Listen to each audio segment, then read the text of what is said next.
Longzhu actually focus around mid lane, or if he's able to get some fresh air.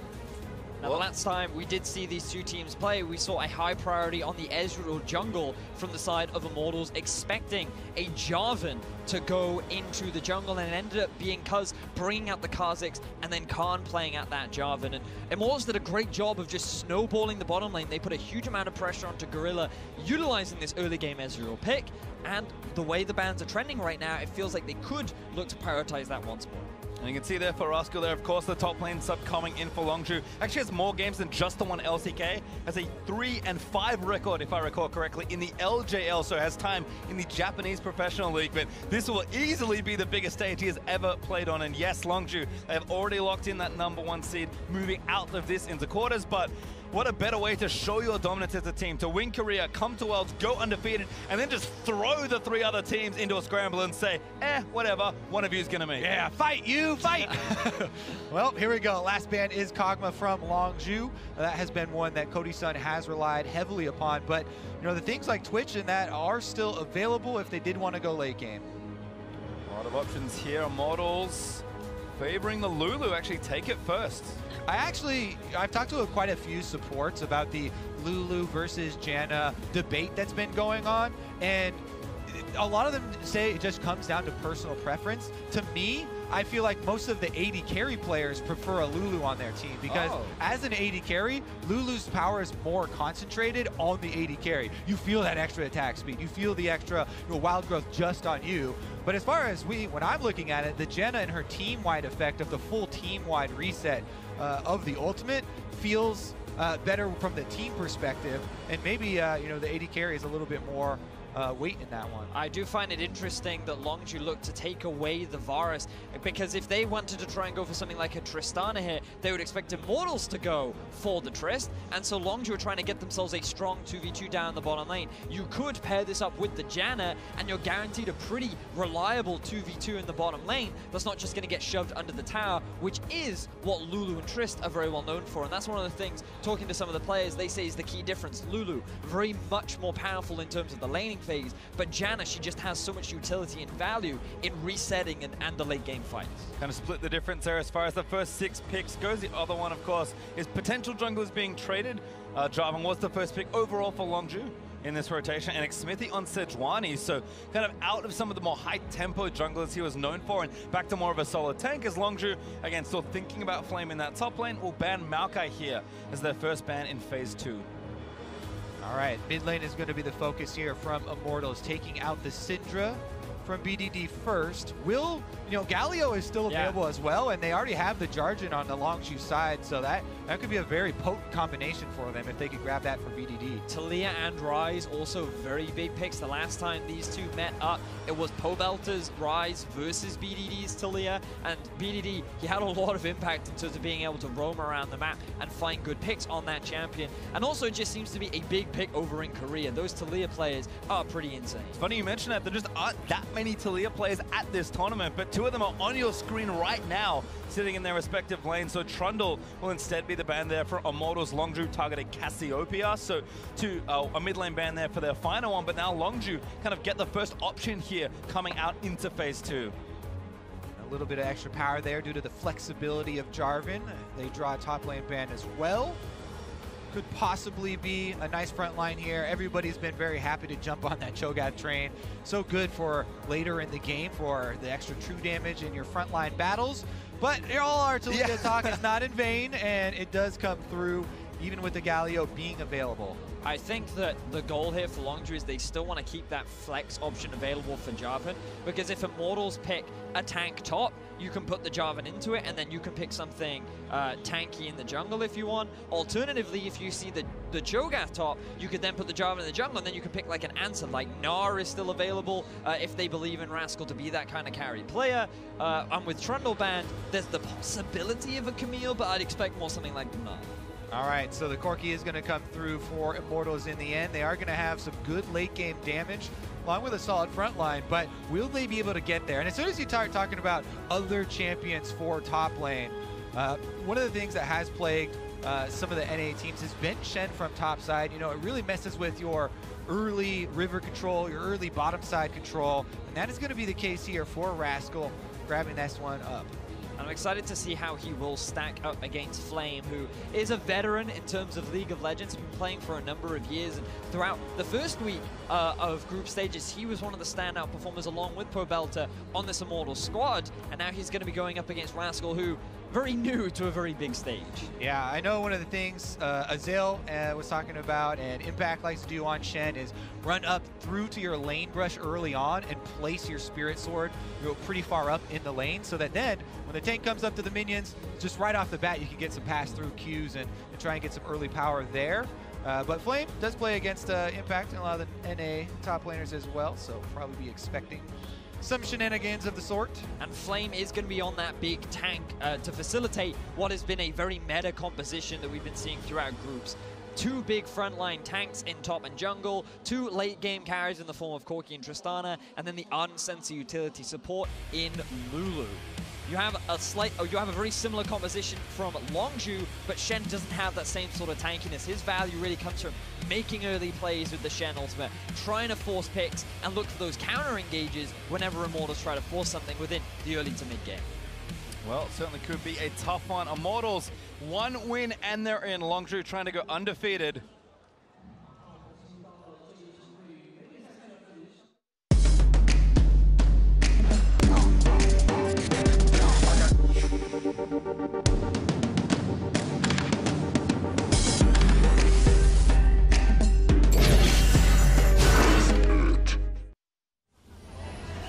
Alrighty, IMT. But potentially their last time with the group stage will move out onto the Rift. Longzhu, this will be their last game of groups, no matter what happens. They have finished atop the mountain here in Group B.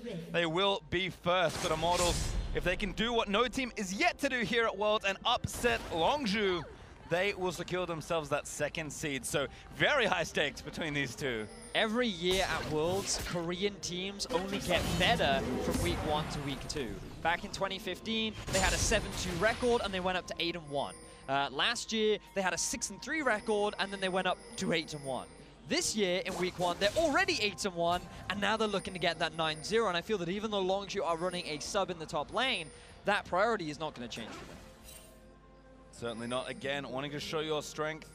There are only 3 undefeated teams left in the tournament so far. Longzhu could be the first to 6 clean wins as the teams spread themselves out across the Rift. Interesting invades we have here. Deep wards for both on those blue buffs. Xmithie on the Sejuani. When you take the Hunter's Machete, you do want to start on your buff and do the single target camps. Because it's very difficult for her to try and do the AoE ones without the talisman. He's actually coning over and they do get some vision here. Well, it looks like, again, a bit of a scuffle in the 2v2. Sejuani is good in 2v2 skirmishes if they don't take extra damage from the buff because of her passive and Flame also being able to stack that one up. Also keep your eyes on the mid laners because they are going to be pivotal and who can ascertain this buff. Whoever arrives first could be a big determining factor. As you can see, VDD now having that push should make his way over to the jungle. Patience here is reigning supreme as neither of them actually starting up the buff. BDD, as you said, comes over to try and sway.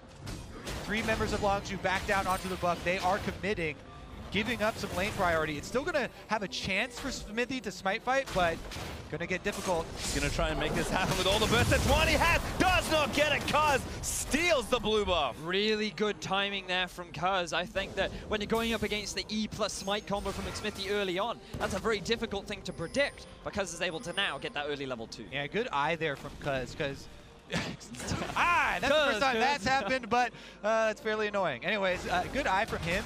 Even though Pobelter can say, hey, I'm going to use Frost Bomb right now to try and combo this, it has the delayed time to come down before the damage is there, and he just eyeballs it and gets the smite perfectly to secure the buff for himself. Thankfully for Xmithie, he didn't smite early, and that would have been the worst of that world, but Cuzz top lane is going to try and punish Flame. This is a big power play here. Taunt lands from Rascal as well. Could get himself his first blood of his first World's Flame, clutching himself out of the way, but tagged by an auto will slow him down. Nowhere to Flame go. Trying to book him with the flash pass through from Rascal might be enough. The rupture is good for the knockup, but they're still chasing him down. Pobelter is trying to run up with the knockup blast, and Rascal not going to grab it. It's Cuzz with first blood. And Pobelter tried to come over to lend some moral support, but there's going to be no saving him after that. This opening is going so well for Longzhu. They get the Smite Fight victory, then because of that victory, Cuzz is able to transition into a level 2 gank on top side. Wow, Gorilla solo Janna roam, I guess with BDD's help on the left of your screen. Xmithie does get the blue buff, but Gorilla chases him off the rest of the camp. And this could not be any better for Longzhu, because remember, the style that they were able to win LCK Champions with was through playing their top lane. Typically we see it from Khan, typically he's known for being this hyper carry, but now it is Rascal there, trying to set him up for success in the early game, give him that confidence on the big stage. And Cuzz has full confidence to go over here and face check Xmithie because they saw him chunked out and summoners blown in his attempt to steal back some of Cuzz's jungle. Regardless, Pobelter should be fine here. You know, he's getting pushed in, and the look towards mid lane gank won't be very eventful. Now in the bot side, Cody and Olleh doing a nice job here with the Lulu and the Trist to push in and try and deny some CS, but BDD on a very early roam back to the flashless flame. Ooh, they really want to punish this Cho'Gath. Even though they know there's a ward here, you can just blast cone over and run past it. Flame playing a lot of respect here, though, not getting in range of the Shen taunt. He also knows that the wave will push towards him eventually. So Flame's more than happy to just sacrifice a little bit of experience and wait for BDD to show up on the map once again.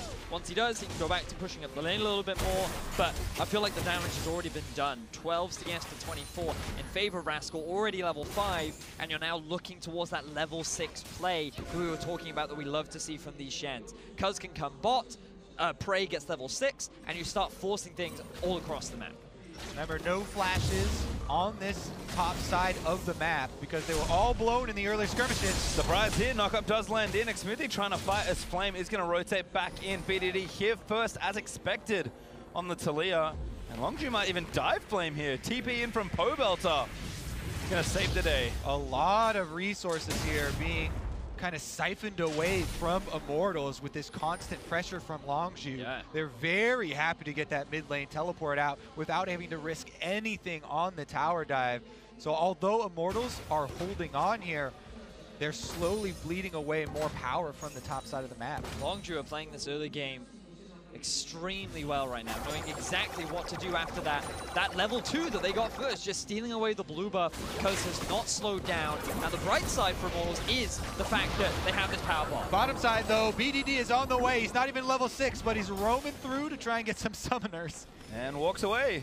Prey a little too low perhaps there for that play, but BDD, he has been so active in the first 6.5 minutes of this game. Pobelter doing what he can, pushing the way back in, but BDD, even on CS pretty much, now going to move around back to his lane, and he just keeps moving out and pressuring the side lanes of Immortal. But he is losing a lot of experience. You can see he just lost a wave right there, and even though the farm is even, the fact that Pobelter has gotten level 6 first means that BDD's roams are not as effective as they potentially could be. He just had to move to the bot side because that tower is getting very low. Prey and Gorilla had taken a lot of damage, and there was the risk of dropping that tower much sooner than Longzhu would have liked.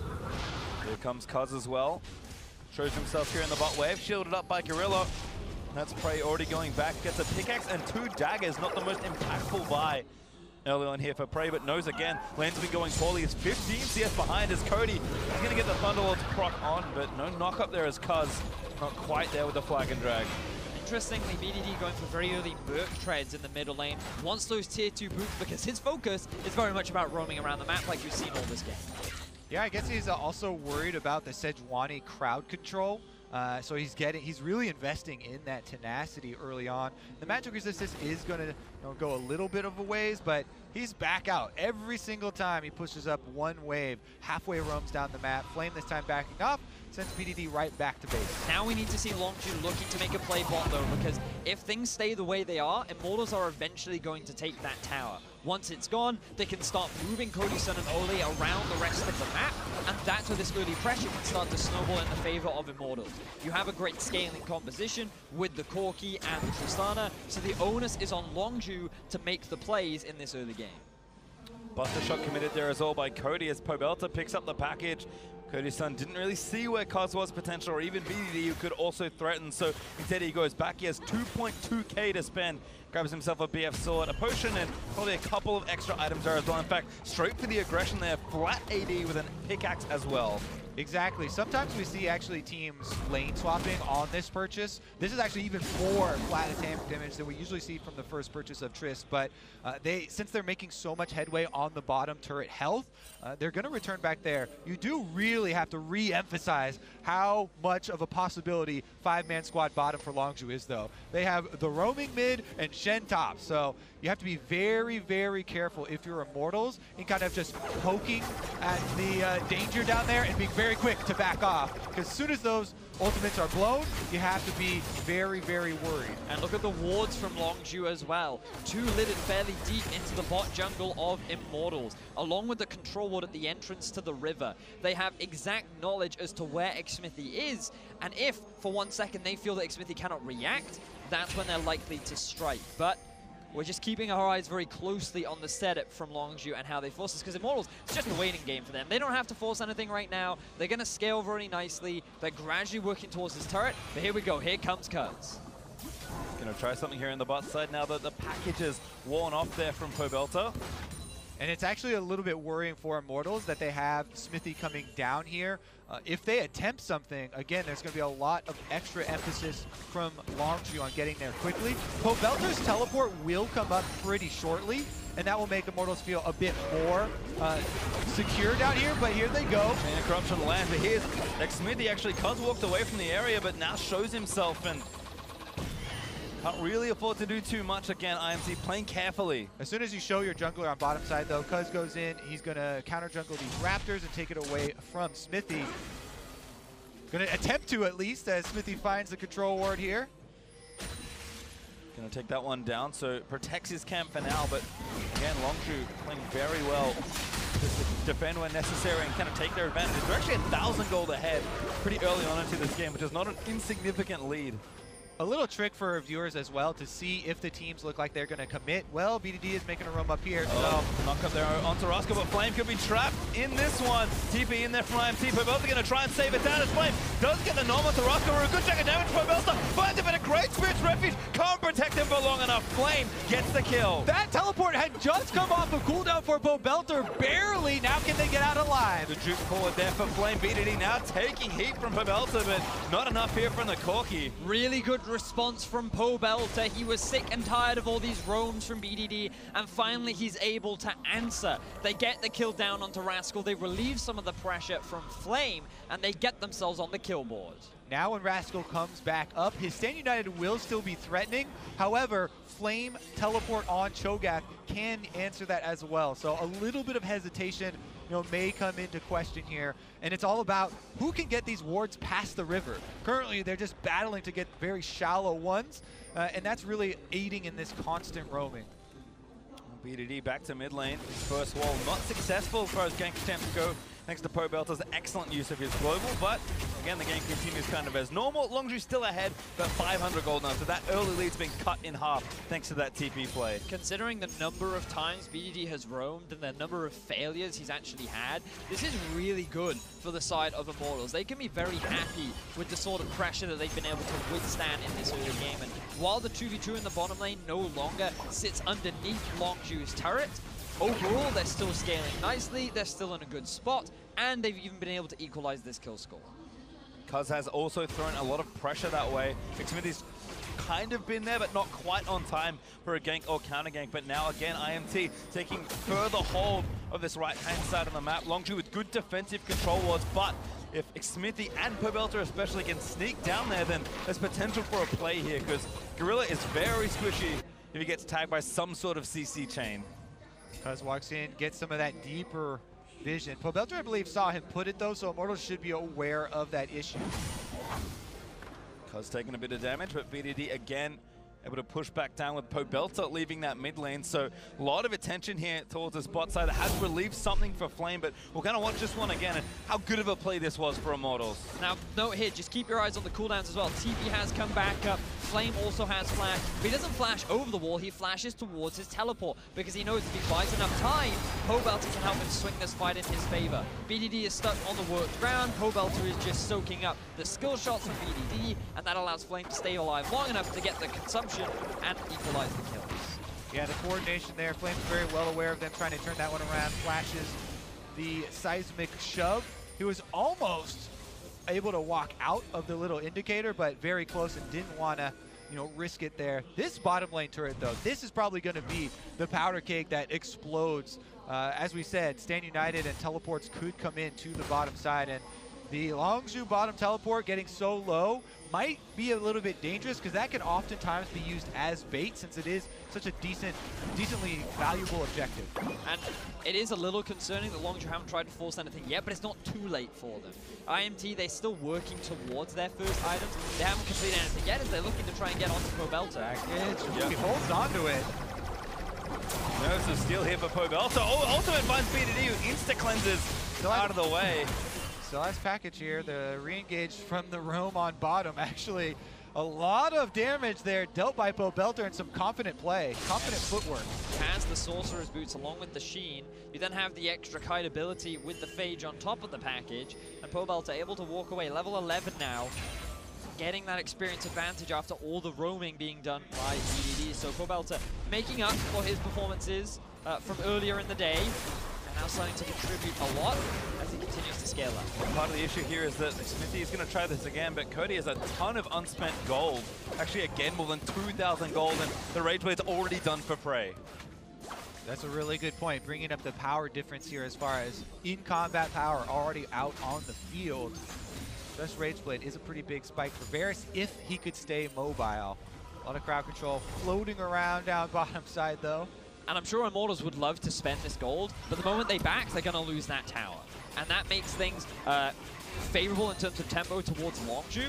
And so they're trying to bring Xmithie down here to relieve some of that pressure. Maybe if they can force a wave out, then Cody Sun and Olleh can go back. But now Longzhu, they're finally looking to make that play. This could be it. Here comes the party. Level 2 ult there for Rascal, and then dunk instantly is onto Olleh. Goodbye as BDD able to take him down, and the turret goes with it. Doesn't even bother to flash. Olleh gets obliterated after spending a little too long on the bot side. We were just talking about that unspent gold, and now they can finally spend it. All right, well, Longzhu's going to take the Dragon right afterwards, and it's a little bit of a response on top side where Flame is pushing that up, but Longzhu's very happy to get first turret bonus plus an Earth Drake on top. Interesting that Rascal would use his Shen ultimate there. I guess they want him to be secure and safe on the play. Xmithie, don't think he's going to go for the steal. No need to give away his life for a very early mount. Well, mountain over to Longzhu instead. As Cody, still not back, by the way, decided to stay for the waves and push this in. The turret is low, so if they're thinking that Longzhu are going back now, which they are as we can see, maybe Rascal's not enough to defend it. Immortals can finally equalize that turret. Yeah, they definitely like to execute this so he can purchase on his next back. Already, Cody Sun is sitting on almost 2,800 gold in pockets. Now he also gets that turret gold, and it's going to be a very big purchase. It's 3K unspent for Cody. But on the other side, his teammate Pobelter has actually got his Trinity Force, so you can kind of see they're still going. A lot of the item timings weren't quite there, but yeah, IMT just want to do this. They're able to do this because Pobelter still has push in mid. BDD is forced to come mid and can't wave clear bot, and they've already seen that Varus is top lane as well. So Mortals know that there shouldn't be enough wave clear on the bot side, but Rascal with a good defense keeps that turret damage to a minimum. Meanwhile, they're able to secure their own blue and not have to give that one up, despite committing jungler to that top side for quite a long time. The other thing Immortals need to worry about is a top lane dive.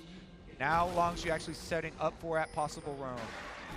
Again, level 2 wall for BDD, so right now, Pobelter teleport is ready. All right, can we see a repeat of this play? IMT also running the bot lane up the lane here as a good rupture onto Prey will delay this siege for a long time. I wonder if Longzhu saw the bottom lane on their way or just expected it to happen. I think they wanted to try and bait the teleport out from Pobelter, but he was not budging until he saw some kind of commitment from Longzhu. That means that no summoner spell ends up getting used, neither advantage really gained for either side. Again, steely resolve here for IMT in the face of a very fearsome opponent, but Longzhu not really done letting up. Oh, here's the TP.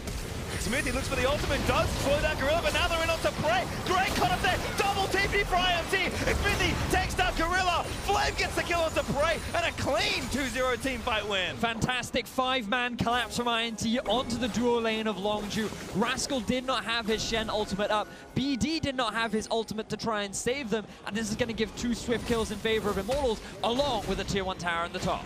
Shen pushing on bottom side, and Rascal wants to try and get that objective first. BDD as well in mid lane, so Longzhu will get some gold for themselves.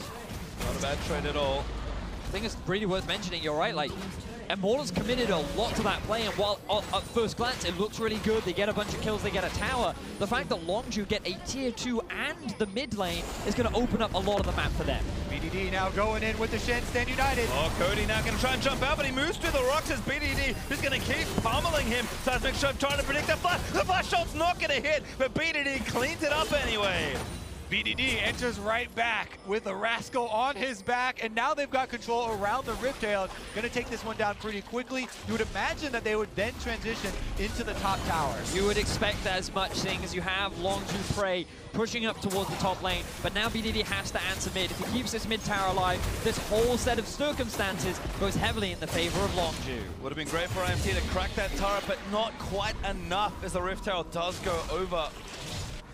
Russ? No, it actually was Cuzz. Picks it up. Rascal just standing in a spot, and Prey, the extension of this play again. Longzhu, so much time on the map, up in tempo, taking so much here as BDD finds himself solo killed.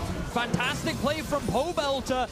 Getting that solo kill is going to relieve a lot of pressure around the map as well. Taking down that turret, closing the goal gap. Pobelter really stepping up for Immortals. Huge plays from him. He teleports up top slide to save Flame in the earlier little skirmish. Able to get the solo kill plus mid lane turret afterwards. But here's another look at the solo lane combination that was able to find Cody Sun. Now Cody, he doesn't want to use his flash just yet. He's waiting for the W. He sees it and he's like, I'm taking a lot of damage. And then Rascal doesn't expect BDD to be able to land everything, but then he ends up dying. And now we get to see exactly how this 1v1 happened. Pobelter, he just hard commits. He has more damage than BDD does. He has his flash up too. And then he ends up getting this. That was pretty straightforward from Pobelter.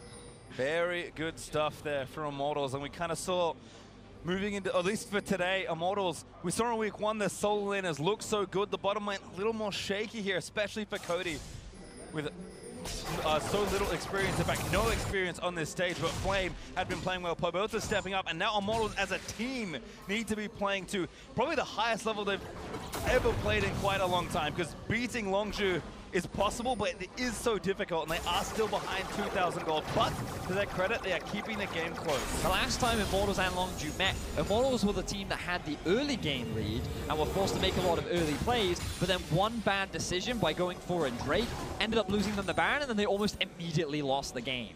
Longzhu are in a slightly different situation now, where Immortals have the scaling composition. They're going to have really good team fighting later on into the game, and the pressure's more on Longzhu to try and force action to happen. They still need to utilize the channel, and they still need to try and find more of these roams. Yeah, there definitely is a little bit of that advantage as far as the scaling for Immortals, but it's not this huge thing that's gonna, end the game. So Longzhu, they do have some pressure on them to stay proactive, but they do need to also be careful about where they apply this. Yeah. Because if you throw away a lot of money to this squad, as you're saying, it can definitely go the other way. It could be in. Gorilla caught here, but does heal his way out of trouble. Cuzz hooks in, but a good early rocket jump from Cody might protect him. Olleh, flash ulti, maybe not so lucky as the stand united. Also going to deliver the Shen. Pobelter can't make it to the fight in time, but Flame is here. They might actually have a collapse in the works. It's a pincer maneuver. Good stun there, silence, from Flame. As actually now the damage keep moving through. Longzhu trying to find an angle, but Rascal taunts Cody. Oh no, Cody barely going to leave as the hot barriers out of the way, and Flame kills Rascal with a feast. Still going forward, Longzhu try to find an exit, but they do not grab it. Still, I think they have enough traction to take this Drake. They have the health bars, and they force Cody Sun back. There's 2 Warmogs on Immortals, though, so Xmithie's going in for it. Oh, he's going straight in for it, but Cuzz does secure it. Xmithie, he's chilling out, forced to flash over the wall. Look at the mid lane though, Pobelter, he's pushed that wave all the way up to the tower. He has the Sheen, he's getting a lot of damage down, and even though they end up losing the Ocean Drake, they get a kill, they get a lot of damage to the tower. And Immortals, I feel like they can be pretty happy with this overall. Oh yeah, they're so happy because when you're talking about the compositions and you're talking about the scaling, a lot of it for Immortals is when they're grouped up as 5. They evade during the Shen ultimate and they kind of kite out the strength of that Longzhu, which would be catching someone off guard, then re-engage with the 5-on-5. Tank wars with Cho'Gath and Sejuani on your side are definitely what Immortals want to see. Especially in those extended engages, because then they back away, the Warmogs regenerates the HP, and then they're more than happy to go back to the fight. So let's see how this all started off. All right, so Xmithie, he tries to get the jump onto Gorilla, and they're able to disengage as soon as they see Cuzz coming. They're expecting the Shen teleport.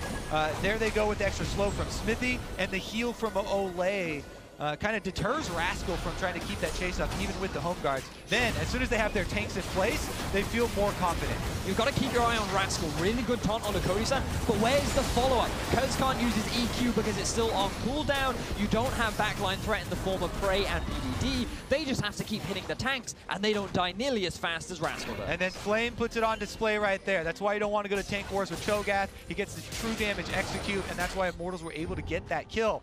In the end, though, Longzhu still went back and took the Ocean Drake for themselves. I'm sorry, Flame's bigger than the Rift Tail, but Longzhu just kind of let loose. Purple Monster running out. Exactly, the ultimate Void Master Battle. Flame ends up winning. Congratulations, you're the greater monster.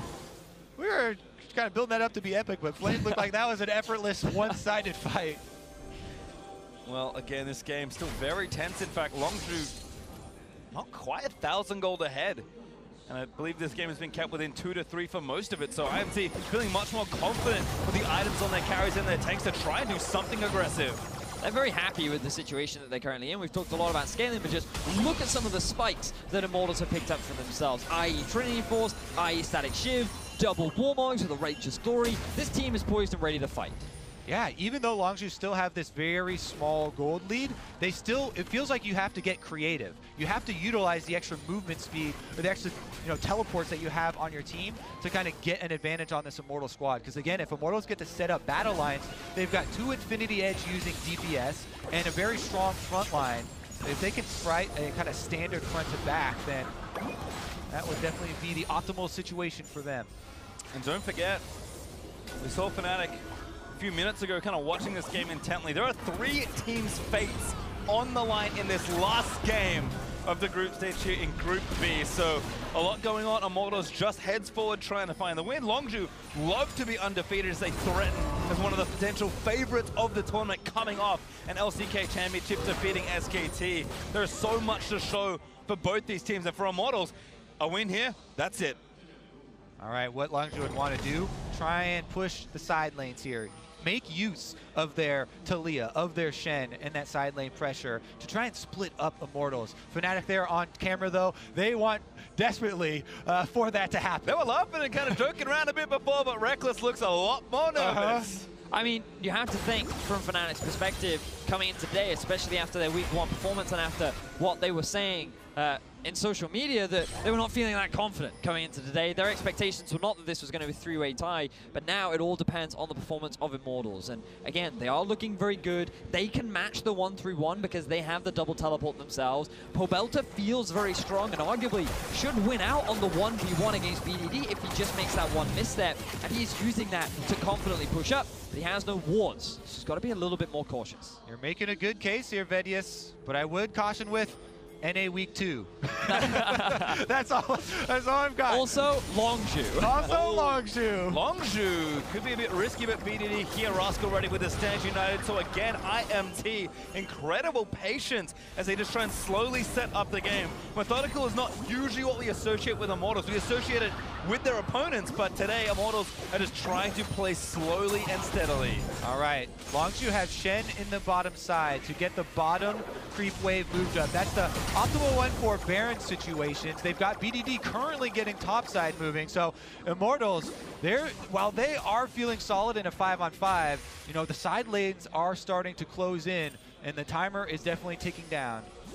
And intense games like this things crack so quickly as soon as something like a big Baron fight happens or the objective goes over to a team. Even an Infernal Drake is up in about 50 seconds to add a little more spice to this very, very interesting mid-game. We're approaching the 30-minute mark, and again, with barely 2,000 gold between the teams, neither team is out of it. And yes, IMT will be happy to sort of wait, but there's no guarantee if you get to 45, 50 minutes that the game's going to go your way. The thing is, for Immortals, is that when you look at how they've played throughout the day, game one, they got caught completely unawares by the high aggression, the high playstyle that we saw from the Gigabyte Marines. Then against Fnatic, they hold the lead for the majority of the play, but then a few individual mistakes is what resulted in them effectively falling apart. Now, those individuals cannot afford to make those same mistakes in this scenario. Longzhu are not the kind of team or have the kind of players that make those individual mishaps, and they will look to punish you if you make one wrong step. Definitely true. We've got an eye on the vision as well here, as Immortals are actually moving it up quite nicely, setting up for this fight. The ultimate from BDD used very early on, and again, every ultimate like that, those are the creative tools, the possibilities that Longzhu would want to use to get that advantage, try and get the avenue where they can actually break up those battle lines from Immortals, but one more not going to be on the table. Can't see anything as Cuzz dives in. He could be the killer as this saves that, and does already get used. Cody, though, maybe walked a little too far away, but Immortals are still trying to do it. A busted shot splits the fight up again as Cuzz dives into the carries to try and get something happen. A big silence here as Flame on a rampage takes out the jungler, but he does get shut down. Holy moly, what a hero move from Cuzz. He knows he has the Shen ult. He survives for so long, and now their eyes are on the Baron. Xmithie's going to go in for this. He has flash as well. It's too late. No, they don't pull the trigger. Pobelter went back as well, I think hoping he could TP back into it, but Longzhu take their third Drake of this game, and it will be an Infernal added to the stockpile. So surprised that it was Longzhu that pulled the trigger in that fight. I figured it would be so dangerous to try the full 5-on-5 against this Immortals composition, but it was because of the good decision-making from Cuzz and forcing Cody Sun out. So keep your eyes on the Jarvan. He's the one you want to be following as he gets an EQ combo onto Cody Sun. That forces the AD carry out of the fight, and now Longzhu can just focus the front line because the back line threat of Cody disappears almost instantly. Yeah, Cody then comes back in to try and flank, and he uses his ultimate to knock out the DPS of Longzhu. That's what buys time for Immortals to actually get the one kill, and it ends up being 1-for-1, but in the end, that's a very big prize. The Infernal Drake going over. Yeah. But it was also because of the ultimate from Prey too, because he lands it onto Xmithie, and that spreads to Cody Sun, who then has to back out of the fight once more. And you can just see the damage difference between the two AD carries. He just could not get involved in the fight. And you just have to recognize this is the individual talent we were talking about on Longzhu, and how you need to be stepping up if you want to match the caliber of this team. And again, we look over to Immortals, we think about their players and what they put together to make this run to get to Worlds. I have to again look at Pobelter this game, the team's captain, one of his most experienced players in the NALCS. Had a great week one, a not so good start to week two, but if he carries this game for his team, he can erase all that from his memory. And he's setting himself up to do it. 105 on the Corki. 3 items completed. This guy is ahead in levels, he's ahead in power, and he has the ability to carry the whole game, but it's all about how he positions, what priority targets can he get onto, and how much of a risk is he willing to take. Well, he's got the package, and he's ready to deliver it. What's going to be inside? Is it going to be a victory here and a pass on to quarterfinals, or are they going to take themselves into the tiebreaker scenario? Well, Rascal again, both globals up, so he's ready to split push down the bot side. Flame is sticking with his team in these tense situations around Baron. You need to have your Cho'Gath available, but that is giving Longzhu a huge side lane advantage. You can see Rascal sitting on the side lane with TP, with the ultimate. Would expect BDD to move topside, but Cuzz, he wants to try and force a fight. Cody again, but holds his cooldowns. Such a great threat from Cuzz, but bluff called there from Cody. And meanwhile, Pobelter in the top side on Corki with his Trinity Force, slowly moving towards that turret. BDD is going to arrive to try and wave clear, but Pobelter is going to be able to join. He uses the package. I think he's, oh, he did use it actually to get over. That means IMT going to try and start something here, but no vision, no angle for a Sejuani ultimate. It could have also been timing out there, and now Immortals are left with a bottom lane pushing Shen, while all grouped up here around mid lane, and they do not have control of the minion waves. You got to go so soon here for Immortals. And looks like maybe the call is onto the Baron. They clean out the vision. They know they've got full domain. Immortals do have a pretty fast Baron clear with the Corki and the Cho'Gath ultimate, but they're too afraid to commit as long as you have priority mid lane. Yeah, Longzhu call that bluff. They keep Rascal down bottom. He's making a lot of work on that turret. And Flame's going to be late here to this party. In fact, the gonna wave is too big. Rascal going to take that solo. They're actually going to gank him instead. The two TPs are bot side, so Rascal has to try and get away. Silence there by Flame. The Rupture's going to miss. He dodges out of the way, flashes out over the wall, and I think he's maybe saved. Cody, though, is also coming in. Yeah, he's got another wall to try and jump over here, and the rest of his team are drawing Immortals up towards the Baron. Longzhu are afraid themselves to commit to the Baron. They don't think that they can take it down quickly enough. They will be happy with the tower. No summoner spells were used from Immortals, but now if... Okay, Prey's going to go back to base. I thought maybe Longzhu could try and rush it with Rascal's ultimate on top of them. Not going to take that gamble. Instead, everything is going to reset, and Longzhu with a very slight advantage in the bottom lane. Well, no control words here right now for IMT. We'll sweep out this one as the Baron. Ooh, Tornado a little short, so Xmithie able to freely take down the ward in the back. Going to take the speed train and the Scuttlecraft down as well. And again, Immortals building up their strength on their carries, approaching 4 items, but still have yet to find their fight. I still feel like Immortals right now are in the power position. They're the ones that find it easier to force the fights. They're the ones that have the better scaling, and it's on them to really just wait for Longzhu to make the slip up. But this Korean powerhouse are not making that mistake. They came back from a 10,000 gold deficit and were still able to win. And right now, they're not giving Immortals that window to force that fight. Will Immortals remain cool under the split pressure? Once again, Rascal's down bottom, and he's getting the wave moving. They're taking over vision around the Baron. This is where teams are made and lost, is around this Baron with a bottom lane pressure. There is no inhibitor turret on that bottom lane inhibitor. And the threat is very real. You know, we talked about how this means a lot for Fnatic, but it also means a lot for the Gigabyte Marines, because if Immortals win this game, they secure themselves the quarterfinal spot, and that battle tiebreaker situation doesn't happen. So Gigabyte Marines and Fnatic are both putting in their fate into Longzhu so that every single team can try and fight their way out of this group. Longzhu fans, Fnatic fans, and Gigabyte Marine fans all together in this one versus Immortals fans. The North American squad, they have not had a great week so far, but this could be the win that changes everything. And Immortals, they're in a situation to do it. I mean, again, look at that stack on these marksmen. Pobelter and Cody, 4 items each. Prey there with a lot of shields as Cuzz is going in, but Cody holds the line. The Chain Corruption is good, but here's a rejection to reset the fight. BDD going in as Pobelter tries to get his way out. Does finally go down to Prey and Xmithie.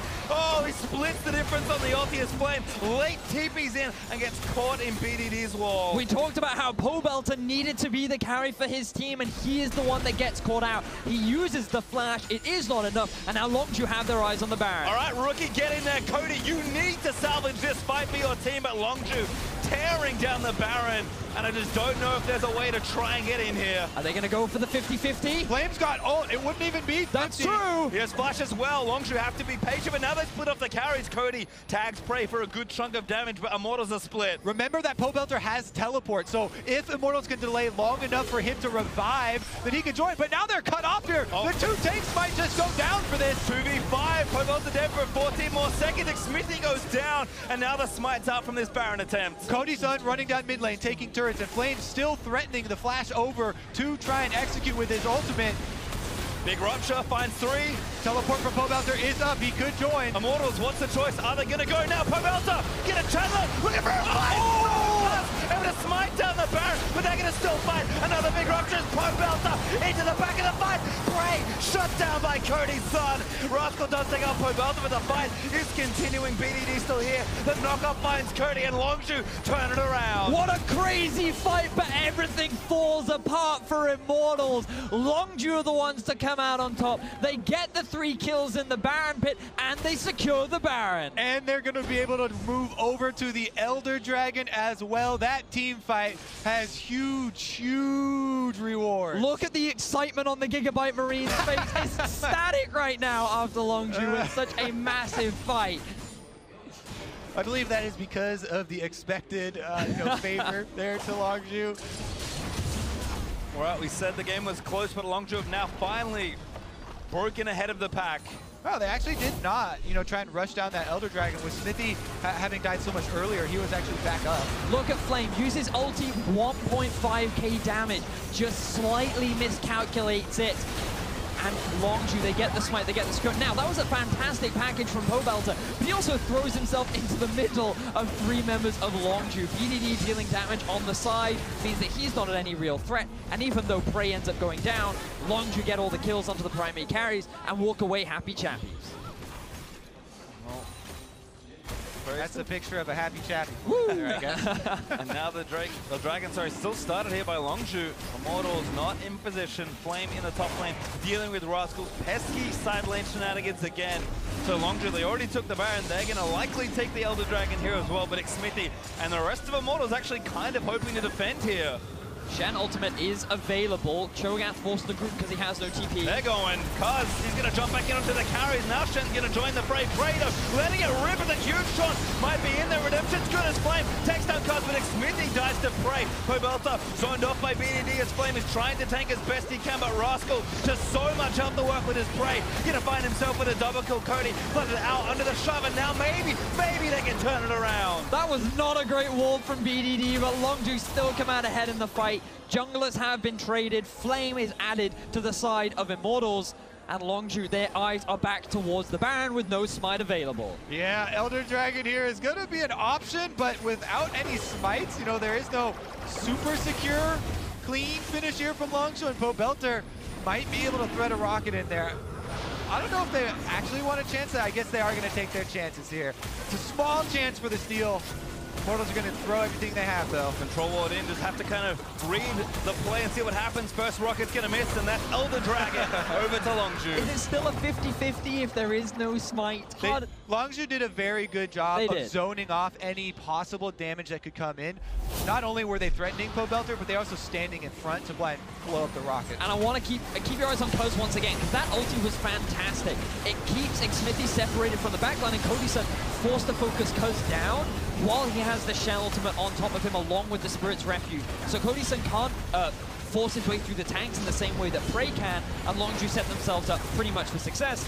And then the ulti even forces Gorilla to use his flash. BDD, probably not ideally how he wanted to use that one. Well, still a team fight win there for Longzhu, who have not too much Baron left, but now going to play with the Elder Dragon buff. As you can see, just how impressive Prey has been on this Varus. You talk about big late game carries like Tristana, the likes of someone like Corki, who stacks up so well with a full item build, but Prey has been king of these team fights so far. And Longzhu, as patient as ever, never really felt like, despite the potential scaling difference in these comps, despite the power points Immortals hit, just did again, played a very slow game, found their window, took the Baron, took the Elder, and now they're 7,000 gold ahead, trying to look and close this game.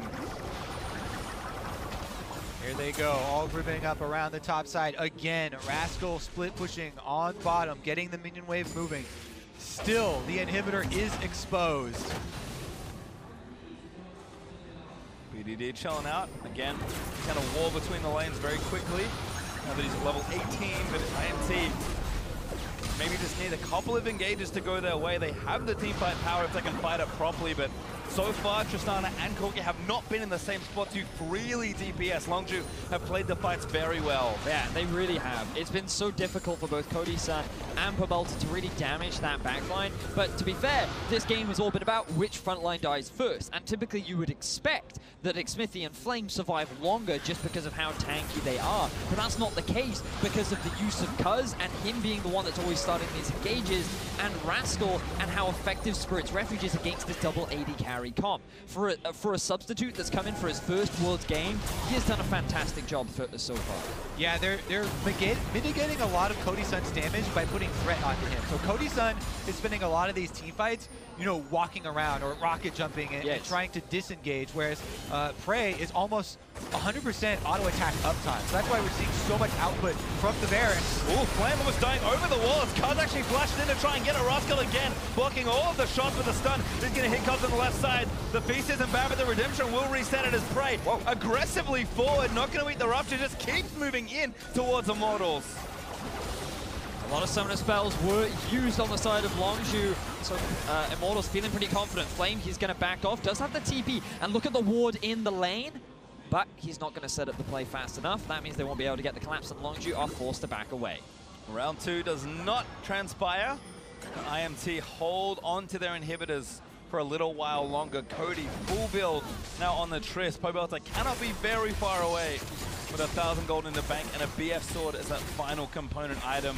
We are pushing ourselves to a very late stage of the game, and at some point this gold lead will dissolve, and it's just a question of can Immortals outfight the LCK champions? Well, so far they haven't been able to, and I think that's going to get even harder as Prey decided to sell his GA for what I believe looks like a Mercurial Scimitar. This guy has an 858 damage per minute score so far in this game. Extremely impressive damage output.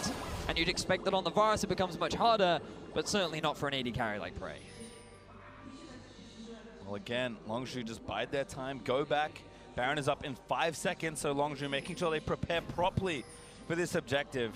Yeah, Immortals have already done their homework, though. They've got Scuttle and a bunch of wards littered all over by Baron. So we are going to get another look at it. Again, the recipe, as we say for Longzhu, Shen your Shen bottom. There's an exposed inhibitor. Create that pressure. Force the hand of Immortals. So it's Immortals that are now looking to force the hand. Very aggressive Baron start here. IMT just sitting in the pit and tanking it. Good wall from BDD. Actually cuts off Cody most importantly, but Flame still there ready with the smite. Rascal's in with a stance united. Cody though getting shredded down, forced to burn the barrier. Immortals, a split fight here as Pobelter once again. Chuck Rascal finds Cody, but it's not quite enough just yet. IMT still fighting on 2 fronts as BDD got low. Pobelter trying to thread it in there, but he can't quite finish it off. Prey flashes forward, gonna try and finish the fight, and Flame goes down. Cody out the way this time, but now 1v4 flashes out. Longzhu once again demonstrating why they are the LCK champions, getting another amazing fight against Longzhu. They forced them back and they've got their eyes on the Baron. All right, again, last chance to Luna's Prey almost gets assassinated by Pobelter's Corki. Xmithie ready for the steal, but BDD's caught him. Cuzz back out with a slow. Gonna try and take down the jungle, but Cody's still going with the DPS. The carry for Immortals still alive. Immortals here, last ditch effort. They do not get in, and now Longzhu with Baron buffer coming for the base. Time to book it. IMT abandoned ship as Longzhu now have the Baron. And I can't wait to break down this replay, because this time it was tanks on tanks and carries on carries. Prey getting onto the back line, doing so much work, making Cody's life a difficult once again. Tanks on tanks with Baron sandwich in the middle, auto-attacking the entire time. Here goes the wall, and that's what's going to corner off Pobelter and Flame inside this Baron pit. Cuzz sees it getting slow, and he knows that Immortals want to execute, so he gets right in there. They're cornered inside on the back, and it's just dishing out the damage. And you just Prey doing so much work, walking all the way past the tanks, his eyes focused onto Cody, and I hope we get the damage dealt afterwards, because I think you'll find that Cody, he just could not have the impact that he wanted to in this fight. Prey is always under 0 threat. And it just, when you pair that up with a Janna, you're now seeing the late game differences, the late game value between Janna and Lulu. That has to be a record. That is insane from Prey. That's why he's top 5 in the world. Very impressive AD carry, dealing out so much damage in what could have been the game-ending fight. That's a lot of damage. That's like an absurd amount of damage. Think about how many Cho'Gaths with Stoneblade activated that is. It's a little more than 1, which is nuts. So it's a funny thing about Stoneblade. When it raises your max HP, so all the percentage HP damage really does shine in those team fights. And against the Xmithie and Flame frontline here with Cho'Gath and Sejuani, extremely high health pools, you do get a lot of that. And so that also helps fund those numbers. But Prey has just been outstanding here. Actually, not just here, but all group stage long. And a huge part of why Longzhu are looking to end it undefeated. They've certainly been in form ever since they win in the LCK. This team, we're going to go undefeated here in their first ever Worlds as Rascal continuing the side lane pressure in top. This inhib has not been taken yet, but Longzhu, they are persistent. Longzhu, they're looking to close things out. They brought in their sub. At first, it didn't feel like they were utilizing the Shen properly, but he has been doing so much work with Cuzz in these fights. And Prey and BDD being those main damage dealers. The game felt very close in the mid points, but Longzhu with the team always coming out ahead in these fights. With a support like Gorilla on a champion like Janna, Praise has been playing with such confident very well.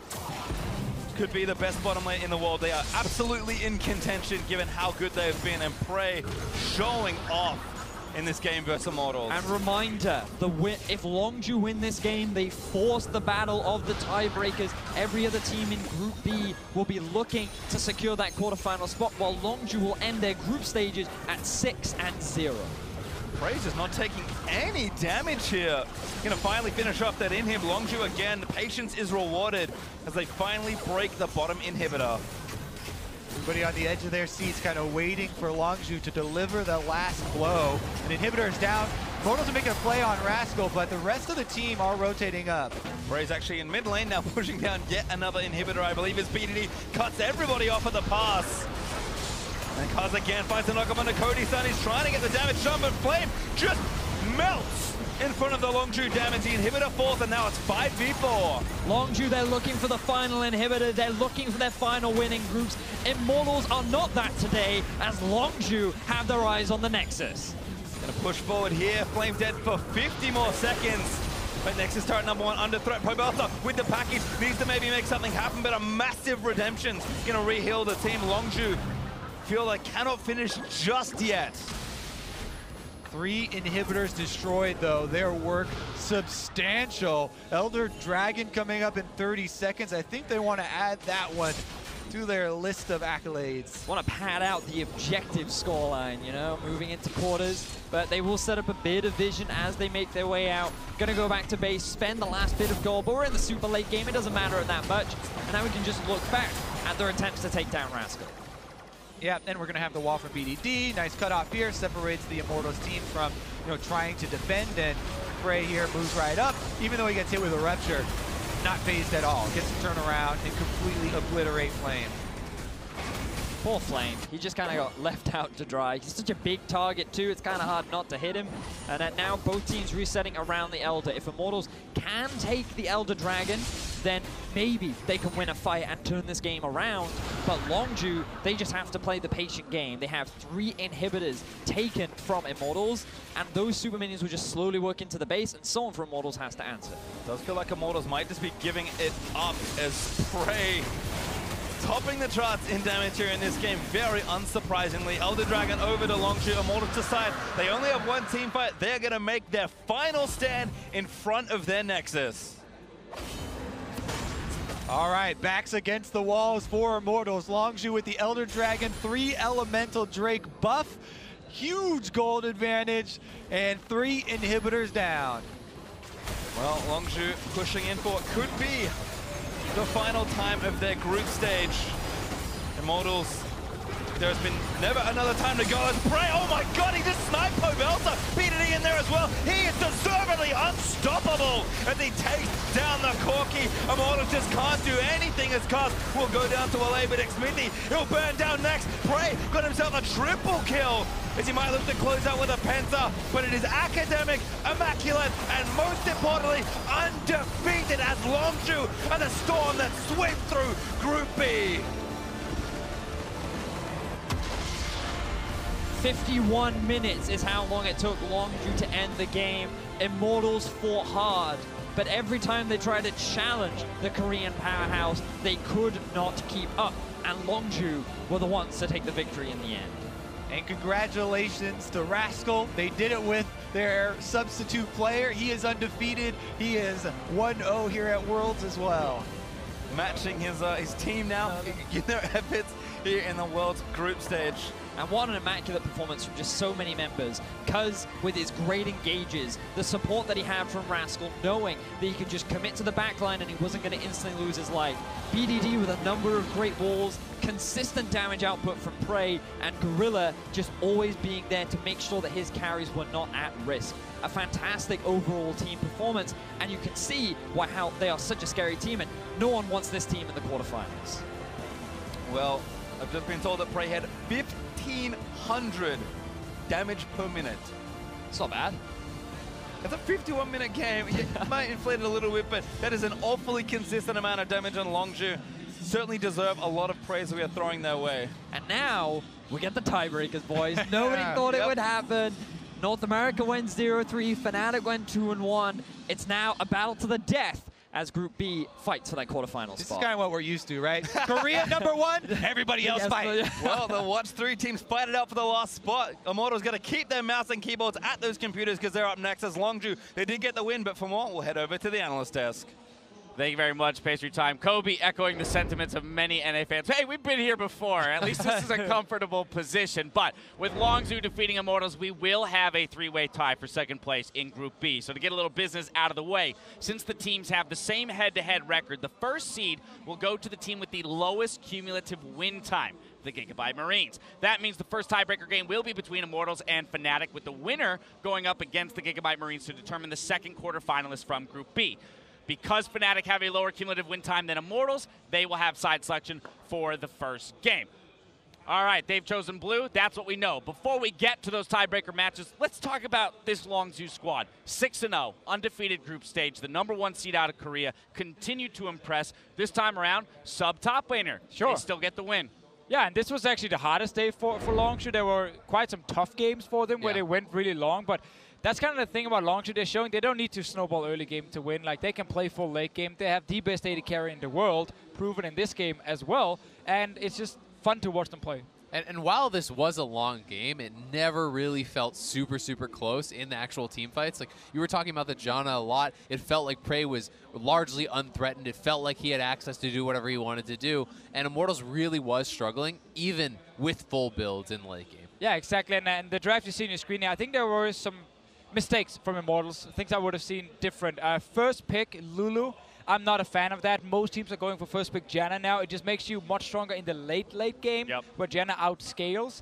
And then I also think in the second phase where they're banning away the Syndra and the Trundle, banning Syndra against BDD doesn't make a lot of sense to me. Ban Taliyah, ban Galio. You then have a sick late game with Janna.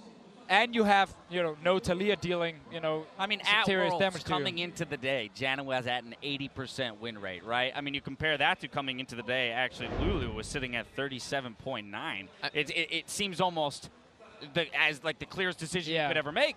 I mean, Janna's just so good against tanks. That's the biggest thing to me, is that when tanks are in the meta, when you have these binary champions like Shen and like Gragas and Cho'Gath and even, the Jarvan, Janna denies pretty much everything you want to do. You're relatively low sustained damage. The shields are shutting you down. When you try to come forward, you can get denied by the tornado. The ultimate can push you back out of the fight, and it just keeps someone like the Varus so free to be getting those auto attacks off. She's just the best defensive support out there right now. By far. By far. Yeah, when we were looking at these compositions, though, admittedly, we looked at Immortals team comp and we said, hey, if this does get to full 6 items, they should be able to stack up. Then it is about who can play better within the 5v5 To be fair, composition. it felt like Cody Sun on Tristana does less damage than anybody else on Tristana. Let's take a look. Game-deciding Baron fight here for Longzhu. We're going to roll it out. Okay. Of course, they get the pick on Xmithie to start it off. This one, note the minimap, because Cody Sun is pushing mid, and this is where Immortals is threatening to steal a Baron, because Longzhu just pulled off away from it.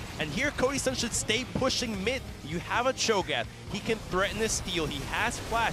And I felt like this was the opportunity for Immortals to go with a split shot call where you push mid, you steal a Baron, because look at that. He could have done that a little bit later, and this could have been, you get the Baron, you get the inhibitor, you win the game. That being said, they choose the fight, and I think even within the fight, it's still looking okay for Immortals. Cody Sun still has his flash, and that is the key moment. You need to actually flash that Jarvan engage and the taunt follow-up, because at that point, none of the remaining Longzhu members had flash available, so if they use their gap closers, you can maybe kite that out and make something happen.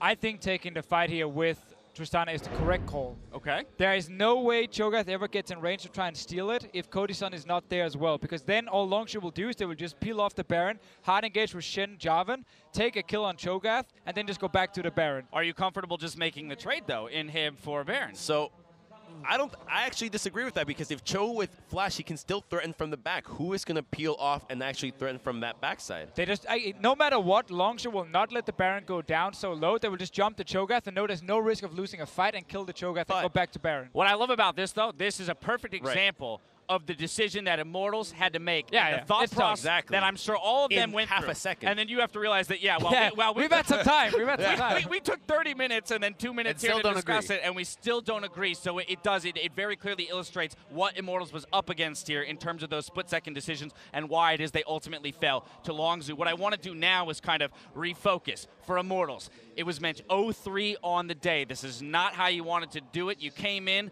knowing that you only had to do so little to move on, and now you're stuck in a tie-break scenario where you got to win 2 back-to-back.